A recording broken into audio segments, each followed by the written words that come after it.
This is Brit Pinay. Happy Saturday, everyone. So, yan. Pahalang ang ginawa kong video. Yeah. Maulan dito sa amin. Maulan dito sa Cagayan de Oro. Yes. Mag-ano lang tayo. Magkagawa lang tayo ng video natin. Nasad lang ako kasi yung ano. I was thinking about someone na yung friend na naging malapit din sa amin. Kapamilya namin, ka-friend. Nagulat lang ako dun sa nangyari sa kanya. Yung lagi kong minimension sa mga vlog ko, yung friend namin from TikTok. Oo, na ano, foreigner siya. He's not from the Philippines. He is from different country. So we're just shocked about what happened to him na all of the sudden na ano yung kanyang freedom. Yes, kasi nagulat kami kasi na ano siya na nakulong siya. So iniisip namin ng mga kaibigan ko, one day makikita din ulit namin ito. Sana mag-miracle. So makalabas pa din sana siya. Sana magkaroon siya ng parole or ano. Nasad lang ako kasi I was talking to his brother early this morning. Ano siya, kasi nag-friend request ako doon sa kapatid niya eh. So, kinonfirm ng brother niya na totoo nga yung balita. Kasi sabi ko, friend namin siya from TikTok and sa Facebook. And then, nasad kami about what happened to him. And then, nanggaling na rin sa kanyang brother na yung status ng kalagayan niya ngayon ay hindi lang basta-basta kasi ano siya guys. Life imprisonment. So, dun na siya habang buhay. Unless magkaroon siguro siya ng parole. Ewan ko kung, hindi ko lang alam kung may parole o ano ba yun. Kasi syempre iba sa ibang bansa eh. So, nagpe-pray lang tayo na sana makayanan niya yung pagdadaanan niya doon. Maging strong siya. Diba? Kasi darating din ang panahon baka naman mapatawad din siya. Diba? Mapatawad din siya ng ano. Yung nagawa niya ng kasalanan. Diba nakakaawa lang kasi he is still young. He is 47 years old. Kung lifetime na yun, Diyos ko, napakahirap nung sasapitin mo na ano doon sa jail. Yeah, that would be very difficult for him na mag-adjust ng life. Kasi nangihinayang ako dun sa person na yun, guys.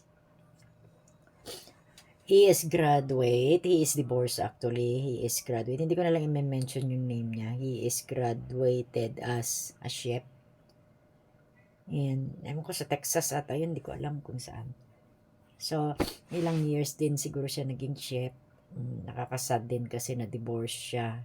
Yung wife niya dati is naging paralyzed na. So, paralyzed na. So, iwalay na kasi sila na paralyzed na yung wife. Paralyzed, pero not really paralyzed daw yata. Parang hindi lang siya makalakad. Na-coma to. So, hindi ko alam istorya. Basta, nakakatayo, pero hindi na daw siya makalakad. So, nandun din siya sa Amerika. Sa isang facility doon na may nag-aalaga sa kanya.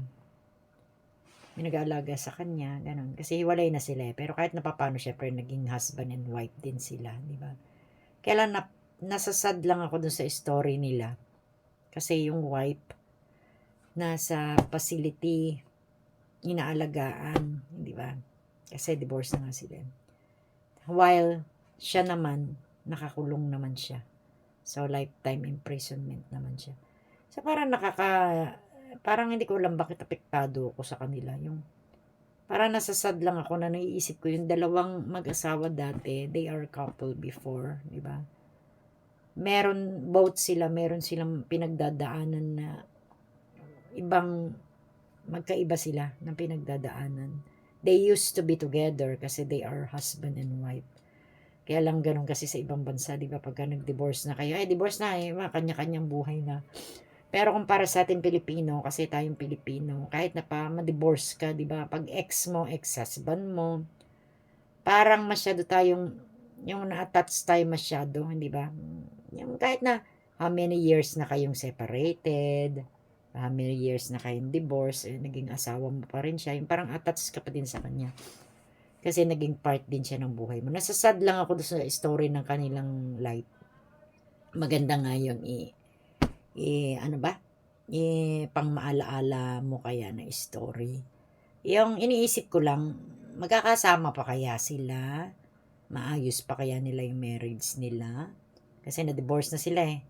Makakalabas pa kaya sa prison yung lalaki? And then yung wife kaya is gagaling pa kaya siya? Makakalakad kaya siya? Magkikita kaya sila? Parang, ayaw ko. Basta nasasad ako. Ang wish ko na lang sa kanila, sana malampasan nila yung mga pagsubok na dumating sa buhay nila na yan.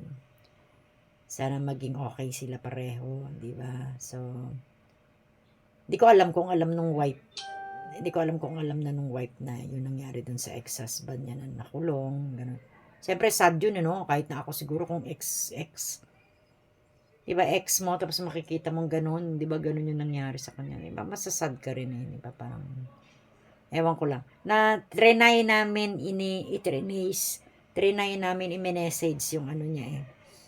Yung ex-wife niya. Kasi nakakaano daw yun eh, nakakapag-messenger pa daw naman ata. Natatawagan kasi niya nung previously nung hindi pa siya nakukulong. Natatawagan niya, nakakausap niya. Okay naman daw yung ex-wife niya. May communication pa rin sila. Kahit na separated na sila or divorced na sila, they call each other. I don't know lang if the ex-wife knows what happened about her ex-husband na in jail, di ba? Nakakasad lang, di ba? Nakakasad lang. Sana yung ma-fix pa nila yung ano nila, yung relationship nila. Sana ma-fix pa nila yung buhay nila pareho, di ba?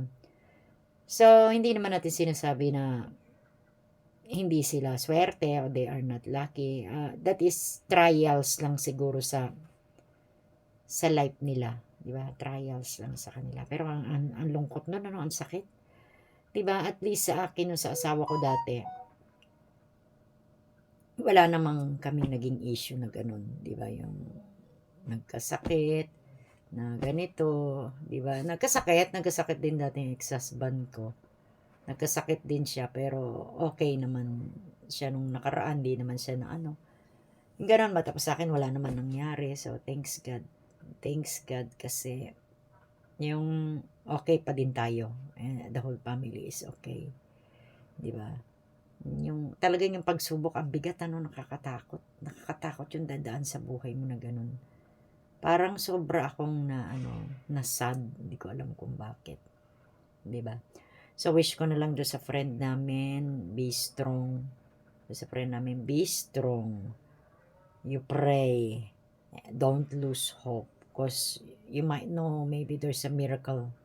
And then you will get out of jail. And then you will have time to be with your wife. Or reunite with your wife, with your family. So, yun lang ang wish ko. Palagi lang akong nagpe-pray para sa kanilang family. Di ba, na sana maging okay sila. At syempre, sa family din natin. Di ba, sa family ko. I'm very thankful kasi okay kami lahat. Health, walang problema. Di ba, so far, so good. Mga kapatid ko, mother ko, mga pamangkin ko, so far, so good. May kanya-kanyang buhay lang, ganyan. Pero, kailangan, ngayon ko na-realize, kailangan talaga palagi ng prayers, di ba? Ewan ko, basta naano lang ako, parang gusto ko lang mag-pray. Pag nakakaano ko ng yung mga taong ganun yung nararanasan sa buhay. Yung ganun yung experience, yung parang maaawa ka. So, parang maiisip mo, ay, kailangan ko din mag-pray, kailangan mo din tumawag sa God. Yung magpasalamat tayo sa life na binigay sa atin na ganito, na okay tayo, di ba? Hindi tayo nakakaranas ng ganon, nakakasurvive tayo. So, yun lang. So, happy Saturday everyone. So, yun lang ang naisip kong i-vlog kasi magmula pa kaninang umaga, iniisip ko, ano kayang topic ko ngayon? Ano kayang niche ang gagawin ko? Ay, niche. Ano kaya ang content? Kasi ang niche ko naman guys is, minsan kumakanta ako, minsan nagta-travel vlog ako, minsan mga funny animal videos, di ba, ng mga dogs. minsan sa walking namin ng mother ko, yung mga pangyayari lang dito sa bahay, yung mga ganun ba. Yung mga tour namin, galing kami ng Cebu, galing kami ng Bohol, o yung mga ganun ba. So, yun lang. Ipag-pray na lang natin yung mga ganun. Parang lungkot na lungkot ako doon sa pangyayari sa buhay nilang family, nilang mag-asawa ba. Diba? Parang pang maalaala mo kaya yung story nila, diba? Parang natatouch ka lang. So, pray tayo palagi, 'di ba? Sana malampasan nila 'yun, 'di ba? Minsan kasi sabi nila, guys, pag nagdadasal daw tayo, hindi lang daw dapat ang pinagdadasal natin yung tayo. Yung pamilya, syempre tayo, kailangan din daw, maganda din daw pinagdadasal natin yung mga friend natin, mga kaibigan natin, mga ganun daw. So, yun. Yun ang ating ganap ngayong Saturday. So, see you again tomorrow, guys. Thank you nga pala sa mga nanonood ng aking live stream. Nagkanta ako ngayong hapon, mga 4 o'clock. Maulan kasi dito sa amin sa Cagayan de Oro, guys. Kaya hindi ako masyadong nagtatagal sa live stream ko kasi mahina yung internet namin, pawala-wala dahil masama ang panahon. So, thank you do sa mga bago natin na mga sorry, medyo maano ilong ko. Thank you do sa mga bago natin na mga friends na nakilala. Shout out sa mga bago nating friends na mga nakilala ng mga Pinoy na nasa UK.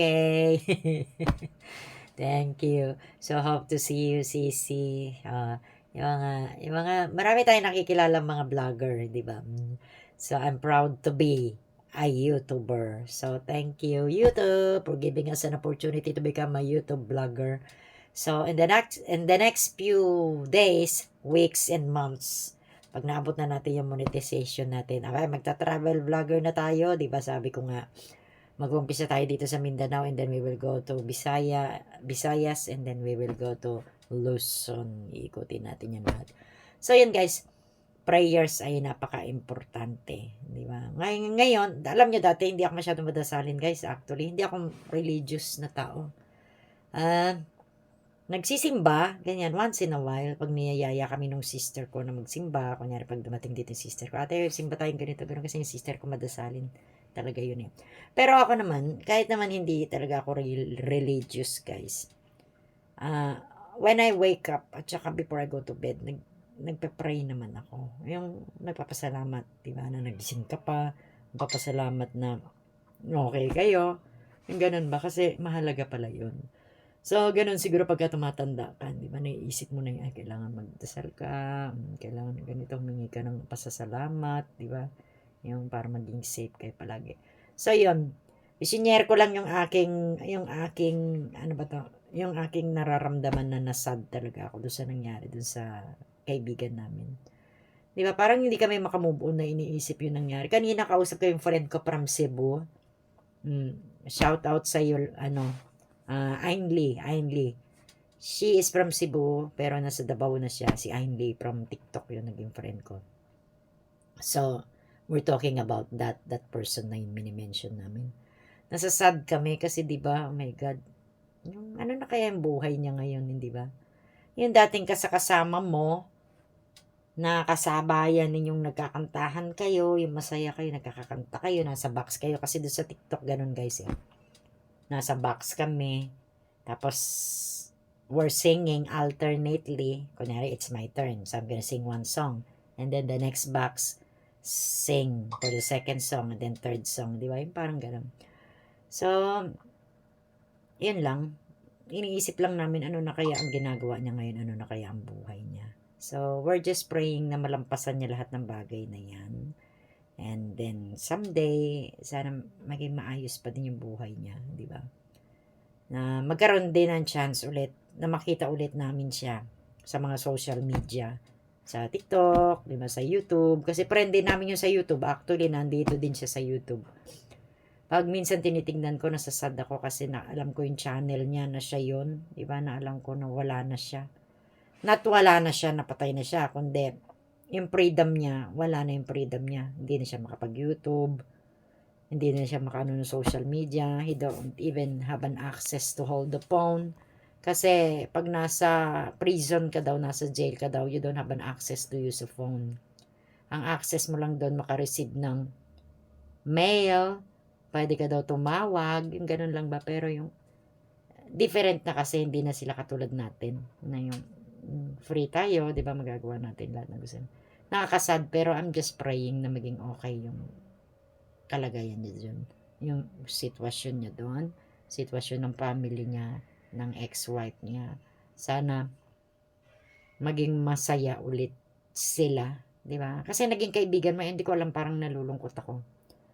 Yung maging masaya ulit sila, maging mabuo ulit sila, yung parang gano'n.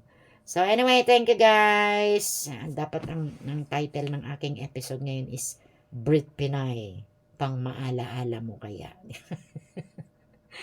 Yes, may reason ng God kung bakit yun nangyayari. Lahat na nangyayari sa buhay natin, sabi nila, may reason daw ang God. So hindi natin alam, baka dinala siya doon ng God kasi ano siya, para siyang, mahilig kasi siyang mag-preach ba tawag doon? Yung para siyang nagbabasa ng mga Bible study, mga ganun. No? Baka may reason ng God bakit siya dinala doon, di ba? Para magturo. O siya yung parang maging pare doon sa loob ng prison, di ba? Magdasal, magturo ng ganito, ganun, di ba? Di natin alam, baka yun yung purpose ng God, di ba? Kaya siya dinala doon. But anyway, see you again tomorrow guys. Happy Saturday, happy weekend. Weekend ba ngayon? Oh. Happy Saturday. See you again tomorrow. Salamat. This is Brit Pinay. Bye-bye.